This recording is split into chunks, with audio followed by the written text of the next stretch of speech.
4h57, seguimos ao vivo até às 5h30 e a gente conversa agora com Eric Wilson, analista internacional. Toda sexta-feira ele traz aqui a sua análise sobre os temas que estão em debate, que interferem direta ou indiretamente nos Estados Unidos, ou decisões tomadas nos Estados Unidos que impactam as nossas vidas aqui também. Eric, tinha tempo que a gente não conversava, hein? Bem-vindo, boa tarde. Obrigado, Jesus, e seja bem-vindo ao Clube das Barbas, viu? Gostei. Pois é, rapaz, essa eu não tiro mais, hein? Olha só como tá fotografando bem aqui, eu conversando com o Eric aqui, e o assunto é o seguinte, Eric, Estados Unidos enviando 10 jatos F-35 ao Caribe, a crise escalando. A gente pode dizer que foi a Venezuela que iniciou, que provocou, está cutucando onça com varacuda. Explica o que está acontecendo por ali. Jesus, na verdade, o que está acontecendo aqui é que os Estados Unidos estão buscando uma maneira de provocar o Maduro a fazer um erro que justifica a remoção dele, né? Porque o Trump, assim, ele não escondeu, ou seja, em momento nenhum, quer dizer, que ele gostaria muito de ter um mudança de regime lá na Venezuela. Temos que lembrar, Jesus, que Venezuela é um país que senta em cima de uma reserva de petróleo de mais de 500 bilhões de barris de petróleo. Ou seja, compara isso com um país que está ao lado, a Guiana, que tem 11, às vezes até 13, 15 bilhões de barris recuperáveis. Então, quer dizer, Venezuela representa, ou seja, uma fonte de petróleo e de energia para o mundo muito importante, mas não só por causa disso, né? Quer dizer, os gangues venezuelanos, de fato, têm infiltrado nos Estados Unidos e o Trump está querendo atacar esses gangues, desmantelar essas operações de atividade ilícita. E a Venezuela, hoje em dia, como todo mundo sabe na América Latina, é um país sem rumo, ou seja, é um país que quase 20%, talvez 25% do PIB tem a ver com atividade ilícita. E esse ataque que aconteceu, que provocou tudo isso, foi um ataque a um grupo de o que os Estados Unidos, quer dizer, a Casa Branca está alegando que eram narcoterroristas que estavam movimentando drogas rumo aos Estados Unidos, apesar de que algumas fontes dentro do Departamento de Defesa estão até alegando que esse barco estava rumo à Trinidade. Mas, enfim, os Estados Unidos está escalando cada vez mais essa história com Venezuela. O Venezuela, assim, mandou 2 jatos F-16 que passaram por cima de um destroyer americano. Portanto, isso provocou agora esse envio de mais 10 aviões F-35 para a região. Então, basicamente, a gente está vendo uma escalação que eu acho que mais cedo ou mais tarde isso vai criar uma justificativa para não necessariamente uma guerra total, mas eventualmente uma invasão parcial, ou seja, dos Estados Unidos na Venezuela, ou seja, no sentido de mandando tropas para remover certos altos dirigentes da Venezuela ou dirigentes de certos cartéis como Los Soles ou Tren de Aragua. Então, essa história não está nem no meio nem no fim, estamos bem no início. Alvos são essas gangues, são esses grupos criminosos, ou o alvo principal de uma eventual invasão, ainda que parcial, à Venezuela, seria o Nicolás Maduro com vistas à sua deposição? Lembra que foi há poucas semanas atrás que aumentamos aqui nos Estados Unidos a recompensa pela busca de captura do Maduro, né? Então, quer dizer, não tem nenhum segredo de que os Estados Unidos gostaria de remover ele e colocar alguém que é muito mais amigável com as políticas norte-americanas, e também o resto da América Latina, de forma geral, com a exceção talvez da Cuba e a Nicarágua, estão apoiando mais essas medidas, porque vem o Maduro como ditador, né? Uma pessoa que não está trabalhando em prol do povo, uma pessoa que está privando do povo de um bem-estar assim normal, e que com todo, como eu disse antes, com todas essas reservas econômicas na forma de petróleo, o Venezuela deve ser e já foi um país muito rico.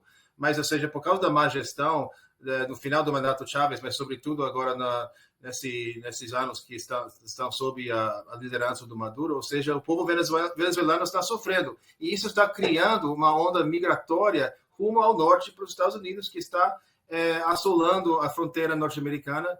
Então, isso é outro motivo pelo qual a Casa Branca quer assim, acabar com essa história, porque seja essa pressão migratória nos Estados Unidos está criando muita crise, seja segundo as políticas do Trump, ou seja na imigração ilícita aqui nos Estados Unidos, ou seja, na fronteira entre México e Estados Unidos, por exemplo, dizem que até 1 em cada 3 imigrantes são pessoas oriundas da própria Venezuela. Como a escalada dessa tensão está impactando na opinião pública, na imprensa e no parlamento nos Estados Unidos? Olha, na verdade, depende muito com quem você fala, né? Por exemplo, a população venezuelana no sul da Flórida é uma população muito anti-Maduro, então, quer dizer, essa população está muito a favor de qualquer atividade que tende a remover o Nicolás Maduro ou enfraquecer ele. Agora, assim, no meio do país, ou seja, muita gente não fala muito, não pensa muito no impacto venezuelano, então depende muito da região que você está falando, mas a política da Flórida, sobretudo do sul da Flórida, na região de Miami, é muito forte. Então, tem um impacto grande na Casa Branca. E lembra que o Trump tem uma casa lá em Palm Beach e ele deve estar sentindo muito disso cada vez que ele tira férias para jogar um pouco de golfe. Ele deve estar ouvindo alguma coisa sobre a Venezuela.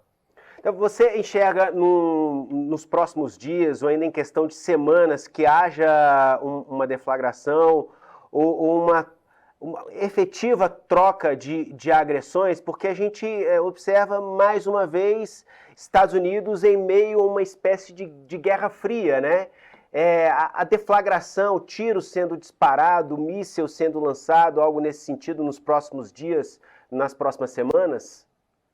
Eu acho que está tudo encaminhando para isso, Jesus. Eu acho que seja o que o Maduro também ele está fazendo uma aposta de que essa agressão vai passar dos limites e isso vai criar uma certa condenação internacional contra o Trump.